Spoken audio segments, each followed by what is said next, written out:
Assalamualaikum warahmatullahi ta'ala wabarakatuh. Jumpa lagi bersama saya Bakul Cilok Kritis, insya Allah. Alhamdulillah, Allahumma sholli ala Sayyidina Muhammadin wa ala ali Sayyidina Muhammad, amma ba'du. Saya doakan teman-teman semua dimanapun berada, semoga diberikan finansial yang cukup, keberkahan yang mengalir, dan hutang-hutang dilunasi, pergesekan rumah tangga sama tetangga semoga diselesaikan oleh Allah Subhanahu wa taala. Yang belum bekerja semoga diberikan pekerjaan yang layak sesuai kemampuannya, amin ya rabbal alamin. Baik, sedikit banyak saya akan memberikan informasi yang terjadi, fenomena-fenomena yang terjadi di negeri tercinta ini. Insya Allah, mari kita bahas informasi apa yang didapatkan hari ini. Oke, saya kutip dari Madilog. Silahkan yang mau ke channelnya langsung diklik, itu sangat mencerdaskan dan sangat memberikan wawasan. Tidak usah sekolah maksudnya yang nggak mampu sekolah tidak usah, cukup di HP saja, di media sosial saja, itu sangat bermanfaat insya Allah. Ini dari Madilog, judulnya seperti ini narasumbernya: Ubedillah Badrun,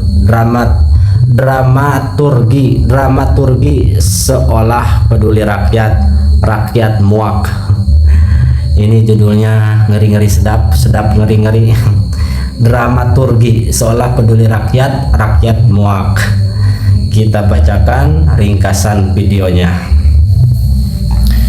Ini channelnya bagus sekali, tajam, beda sama TV-TV nasional kadang berat sebelah dalam menimbang dan mempertanyakan sesuatu masalah itu.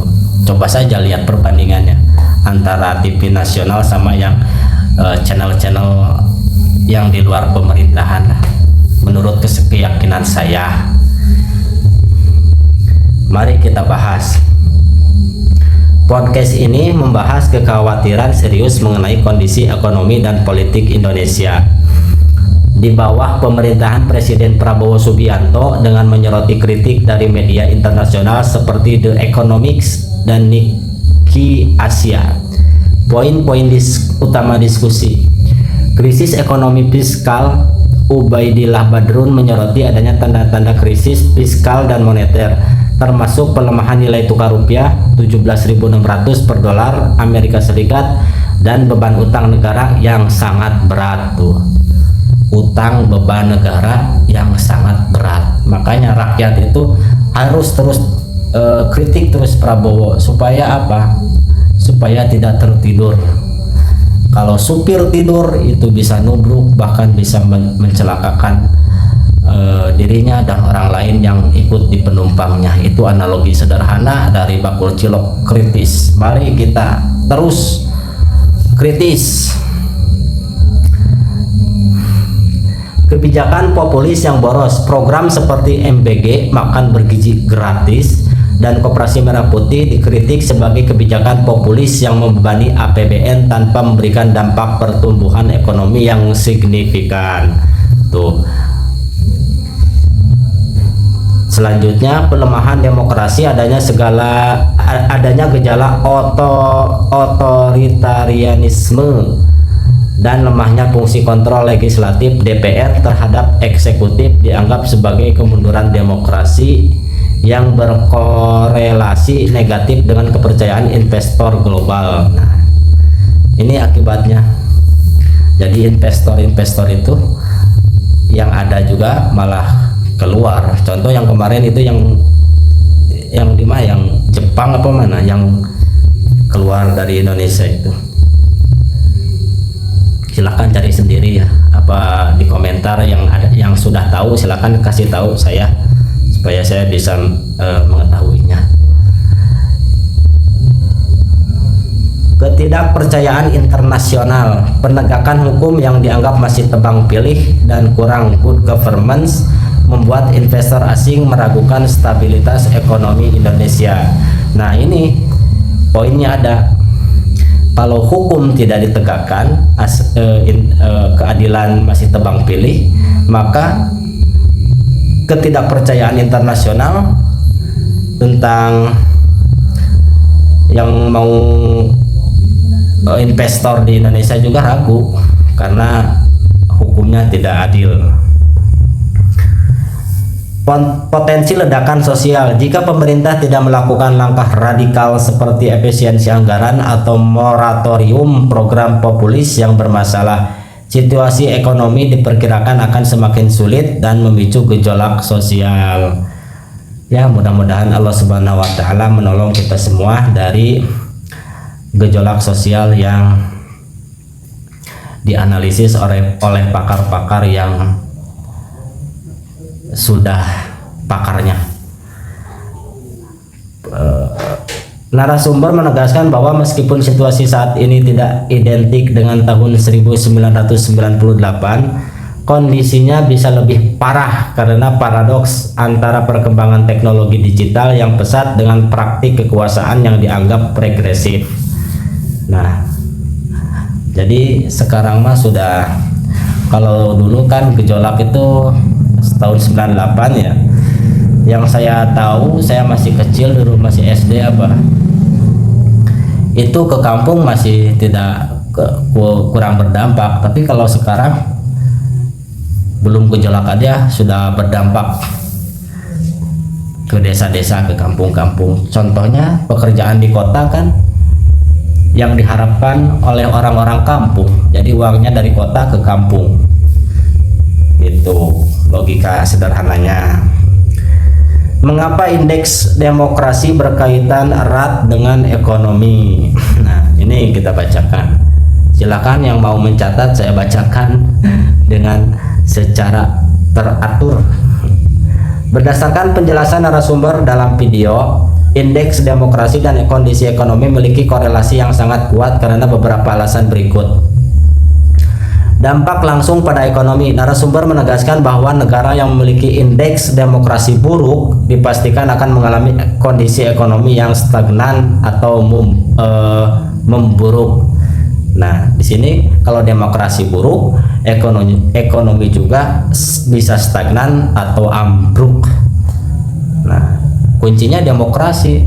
Sekarang kan terjadi bukan demokrasi, malah dinasti toh. Hubungan berbasis riset. Majalah The Economics menggunakan demokrasi sebagai salah satu tolak ukur karena mereka meyakini adanya hubungan sebab akibat antara stabilitas politik demokrasi dengan performa ekonomi. Jadi bagaimana demokrasinya? Istilahnya nggak mau berdemokrasi ya, apalagi mau menurunkan demokrasi yang sudah dibangun sejak lama, malah dihancur-hancurkan. Ini banyak. Kita doakan mereka, orang-orang yang terus menyuarakan kebenaran, semoga diberi kekuatan lahir dan batin, amin ya robbal alamin. Kepercayaan investor. Penegak hukum yang tegak dan tata kelola pemerintahan yang baik, good governance, yang merupakan bagian dari indikator demokrasi, sangat menentukan kepercayaan investor internasional untuk menanamkan modalnya. Jika demokrasi memburuk, maka kepercayaan pasar pun akan turun, yang pada akhirnya memburuk kondisi ekonomi negara tersebut.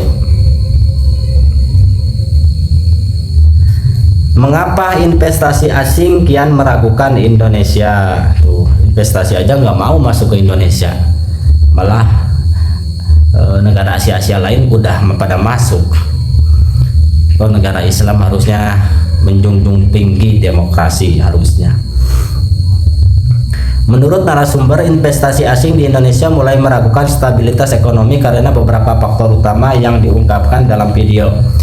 Buruknya tata kelola good governance. Narasumber menyatakan bahwa rendahnya indeks penegakan hukum 0,52 dan praktik kekuasaan yang dianggap sebagai kakistokrasi pemerintahan oleh orang yang tidak kompeten membuat investor internasional kehilangan kepercayaan. Tuh, di sini kan di Indonesia itu bukan jadi apa istilahnya itu, jadi yang kompetensi disingkirkan, yang tidak kompetensi dimasukkan. Kebanyakan tidak semua tapi kebanyakan. Intervensi berlebihan. Laporan dari media internasional seperti Nikkei Asia menyoroti adanya keinginan otoritas keuangan agar bank swasta mendukung program populis pemerintah yang dianggap melanggar prinsip kapitalisme sehat dan menunjukkan gejala state capitalism yang tidak sehat. Ketidakpastian regulasi, adanya perubahan regulasi yang sering terjadi, serta perlakuan birokrasi yang membebankan pelaku usaha membuat iklim investasi menjadi tidak stabil. Tuh, regulasi diterangkan tidak pasti. Krisis fiskal dan moneter. Pelemahan nilai tukar rupiah 17.600 per dolar Amerika Serikat dan beban utang yang besar memicu kekhawatiran global bahwa pemerintah Indonesia sedang menuju persoalan ekonomi yang sangat serius.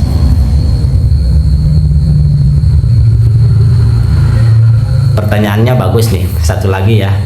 Mengapa Prabowo salah memahami dampak dolar bagi desa? Aduh. Silahkan yang mendukung Pak Prabowo kasih paham. Menurut narasumber, terdapat kekeliruan narasi dari Presiden Prabowo yang menyatakan bahwa masyarakat di desa tidak terpengaruh oleh pelemahan nilai tukar rupiah karena mereka tidak menggunakan dolar. Narasumber memberikan bantahan terhadap pandangan tersebut dengan poin-poin berikut. Ketergantungan impor. Nah, ini masalahnya, impor. Jagung impor, kedelai impor, beras impor, kopi impor, misalkan kanji impor, saya bikin cilok impor, dan mahal pakai dolar, jadi mahal tuh. Teruskan ya. Masyarakat di desa tetap terdampak karena mereka mengonsumsi barang seperti minyak goreng dan menggunakan BBM, di mana sektor BBM Indonesia masih sangat bergantung pada impor yang transaksinya menggunakan dolar. Dampak struktural. Pelemahnya rupiah berdampak luas pada harga-harga kebutuhan pokok, sembako, dan sayuran yang mulai naik, sehingga narasi bahwa masyarakat desa tidak terdampak dianggap sebagai kekeliruan dalam memahami realitas ekonomi. Nah, seperti itu gimana sih? Strategi populisme. Narasumber menilai bahwa pernyataan tersebut kemungkinan merupakan bagian dari strategi komunikasi populisme untuk memposisikan diri seolah-olah berpihak pada rakyat kecil. Namun cara ini dianggap tidak lagi efektif karena masyarakat di era digital saat ini sudah mampu memvalidasi dan mengoreksi narasi kekuasaan secara mandiri. Ya, alhamdulillah, mari masyarakat desa, masyarakat pelosok, masyarakat kampung, masyarakat yang jauh dari perkotaan, mari kita belajar, jangan kita diam saja. Semoga kita diberikan ilmu pengetahuan yang banyak untuk mengerti tentang apa-apa yang terjadi di negeri tercinta ini. Sekian dulu dari saya, mohon maaf atas segala kekurangannya, atas segala kata-kata yang menyinggung dan perasaan saudara-saudari di sana. Assalamualaikum warahmatullahi taala wabarakatuh.